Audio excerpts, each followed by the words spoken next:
Pärast väljas tehtud pildistamisringi täida arvutis inventeerimiskaart.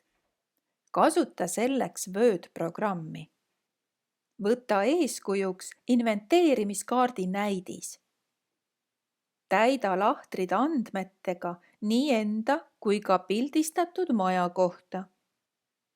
Kasuta kirjastiili Times New Roman suuruses 12. Lisa juurde foto aknast. Võid lisada fotosid ka detailidest, kui ka need olid huvitavad ja sa neid pildistasid.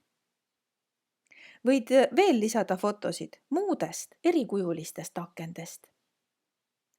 Tähista hoone üldvaatel punase ringiga aken või aknad, mida oled eraldi pildistanud.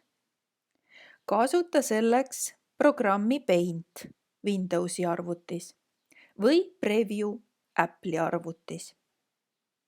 Muuda piltide suurust nii, et kogu info ühe maja kohta mahuks ühele lehele. Ära fotosid liiga väikseks tee, vaid aseta need lehele nii suurelt, kui mahub.